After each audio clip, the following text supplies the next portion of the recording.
હું અહીંનો ભગવાન છું. આખો સંસાર મારી સામે ભયથી થરથર કાંપે છે. મારા ચાલવાથી પૃથ્વી ધ્રુજવા લાગે છે. મારી ભ્રુકુટી તણાઈ જાય તો ત્રણેય લોક કંપી ઉઠે છે. નાગ, યક્ષ, ગંધર્વ, દેવતા સર્વ મારા નામની માળા જપે છે. ત્રણેય લોકમાં સર્વ ચલાચલ પ્રાણી કેવળ મારી પૂજા કરે છે. પરંતુ કેવળ તું જ એવો છે જેણે મારી પૂજા કરવાનો અસ્વીકાર કર્યો. શું આ સત્ય છે?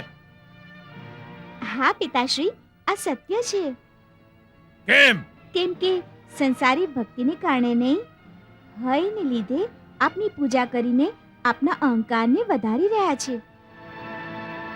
આપને કુમાર્ગી ચલાવી રહ્યા છે. પરંતુ હું આપનો પુત્ર થઈને આપને એવા કુમાર્ગીથી હટાવીને સન્માર્ગે લાવવાને પોતાનું કર્તવ્ય સમજું છું. હું આપની પૂજા નથી કરતો. તો કોની પૂજા કરે છે તું? પિતાશ્રી, ત્રણેય લોકમાં પૂજાને યોગ્ય તો એક જ છે, અચ્યુત, અવિનાશી પરમેશ્વર શ્રી વિષ્ણુ ભગવાન.